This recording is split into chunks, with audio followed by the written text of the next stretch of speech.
Welcome to John Allen Outside. I'm John, and it is getting to be that time of year where it's very cold outside. I live in a northern climate, and the overnight backpacking and hiking trips are kind of coming to a close.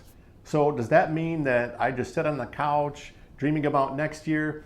No, there's a whole bunch of stuff that we all can and should be doing to prep for next year. And in this video, I'm going to walk you through a whole bunch of stuff that you can be doing this time of year, even in the off season, to help get you ready for the next hiking season.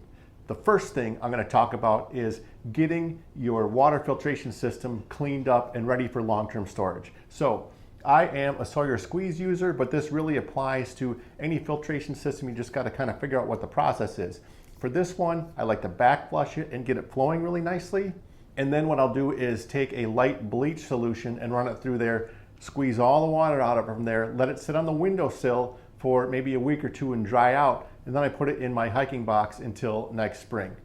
One thing you can do if it's really clogged up is run some vinegar through it. However, do not mix vinegar and bleach because that can be toxic. The next thing I like to do is wash all of my gear. So I'll start out with my down jacket and my quilt. I'll take care of those things. My sleeping pad gets a little grungy. My pillow, if you've never washed your pillow, that thing has all kinds of brown dirt and it's pretty gross, but get that cleaned up. And my pack. And if you don't think you need to wash your pack, just go take it out of the closet, wherever it's hanging up, and smell the bottom part of it that leans up against your back all day long. And if that doesn't convince you, well, then nothing will. But definitely need to wash all that stuff and get it nice and clean for next year. After washing your stuff, then it's time to start thinking about doing repairs. So common repairs that I've had to do would be, I've had to fix holes in the mesh of my tent. I've patched up tiny holes in my puffy jacket where the feathers are starting to come out. I have fixed holes in my backpack. I had to fix my trekking poles last year because they weren't sliding very well anymore when I tried to collapse them. So go through each item in your list and make sure anything that needs to get repaired, this is the time of year to take care of that. In a similar vein, this is the time of year to review your gear list item by item and think about what needs to be upgraded, what needs to be replaced, what is too heavy and I need to find a lighter alternative. Take it item by item. And an example of one thing I discovered this year, my cook pot is great. I've got the Tokes cook pot. It's lightweight. However, it's kind of small and my food seems to overflow and it's narrow. So the flames kind of like leak out from underneath it and it's not all that efficient. So I'm going to get the larger version of the Tokes cook pot that's a little bit more volume and it's wider at the bottom, so it's going to be a little bit more energy efficient. This is the time of year to start thinking about that stuff because if you get it in your letter to Santa, maybe he'll give you a surprise on Christmas morning and you'll find it under the tree. Another gear related thing is to go through and review your first aid kit. You might have expired meds that need to be replaced. There's some resupply that needs to be done. For me, I go through a lot of ibuprofen and headache medicine and Band-Aids, so all that stuff needs to get replaced. Maybe your medications got crushed in the bag. That's happened to me before. So go through, take a look at your first aid kit and get that thing ready to go for next season. Another thing to think about is if you're using something like a Garmin InReach Mini, these generally come with a monthly subscription service. So you got to pay every month. Well, I am not doing any overnight hiking in December, January, or February because it's really cold up here and it's kind of the holiday season. So I suspend my subscription and I'm not paying that monthly fee during those months. And then right before my first trip in the spring, I'll turn it back on and I'm all ready to go. So if you're using one of these devices, I suggest suspending that service so you're not unnecessarily paying for it. One thing I like to do this time of year is reflect on my hikes from the past season. So grab a pen and paper and write down the trips you did last year and then list out what went well, what didn't go well, what did you like, what did you not like, and then you can use that to learn and get better and really plan for what you want to do in upcoming years. So for example, maybe you were out and it was cold overnight and you froze your butt off all night. That might mean you need to get yourself a silk liner for your quilt or sleeping bag, or maybe get a warmer quilt or sleeping bag. Those are the kind of things you can reflect and think about and get yourself prepared for next year. Maybe you discovered that you love hiking in the mountains and you want to do as much of that as possible. Or maybe you discovered that you hate hiking in mud and you never want to see mud again. You're going to try to avoid that at all costs.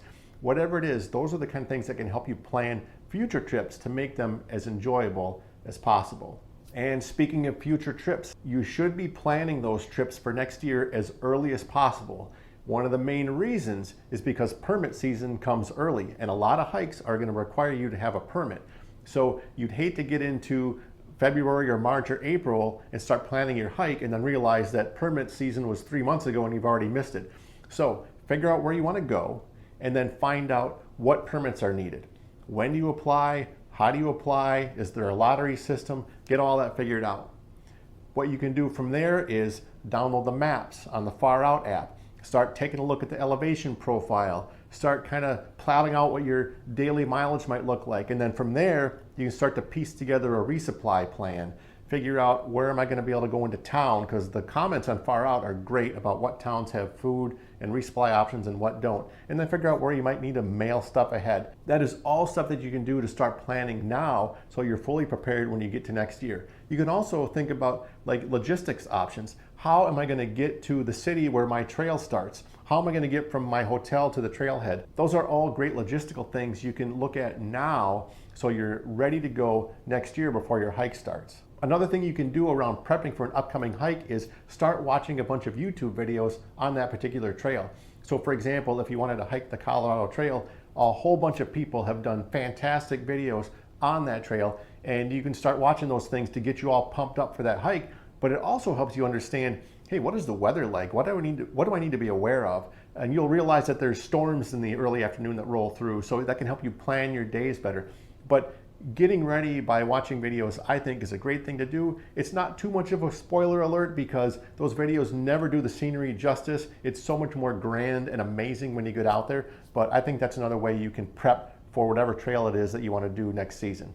So this next thing is something I think all of us should do at least annually, and that is to go to lnt.org and just take an annual refresher on the 7 Leave No Trace principles.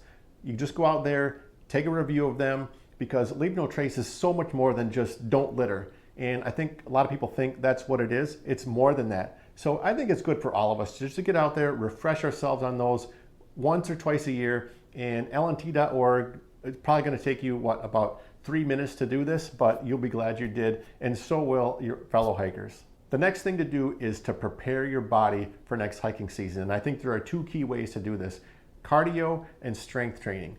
So with cardio, that can take one of any form: swimming, exercise bike, elliptical, aerobics, jogging, walking, whatever it is you want to do. Just get that heart and lungs working, get them stronger so that when you're out on the trail next year, you are fully ready. If you're going to be hiking in any higher elevation, you will greatly appreciate any cardio work you did in the off season, because if you're a flatlander like me and you get above 10,000 feet, wow, you are really working for every step that you take when you get up there. Now moving on to the strength training. I'm not talking about doing any type of powerlifting here. We're not trying to bulk up as hikers and backpackers, but what we can benefit from are high repetition, low weight exercises to help build the strength in those tendons and joints, help build some muscle strength and endurance so that when we hit the trail, we are fully ready and our body can take it. So I like doing things like lunges and core exercises and just kind of lighter weight upper body type stuff, arms, neck, back, shoulders. All those body parts are going to be taxed when you're out on the trail, and the stronger you can make them, the better off you're going to be. Now this kind of leads right into the last thing, and that is to start prepping for your hike by actually hiking about 4 to 8 weeks out from your trip. What I like to do is actually put on my fully loaded pack and start walking. And maybe it's just a couple of miles at first, but then you just keep increasing your mileage so that by the time your trip gets here, you're already up to maybe 10 or 12 miles on your longer days that you're doing on the weekend. So what that does is it makes sure your body is prepared and that it's not a shock to the system when you hit the trail.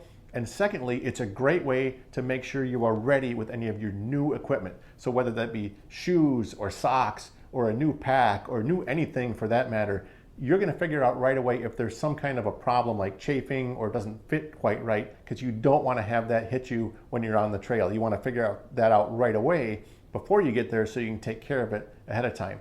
The other thing it does is it starts building those trail legs up.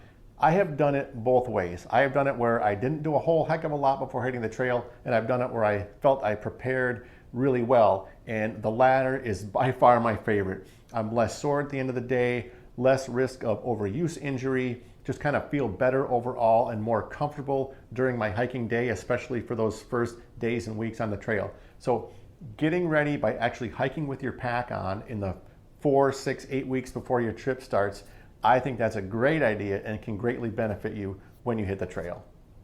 All right, guys, I hope I've shown you that the off season doesn't have to be just about laying on the couch and thinking about hiking or dreaming about that next trip. There's a lot of work you can do to prepare for it. I've given you a bunch of ideas here.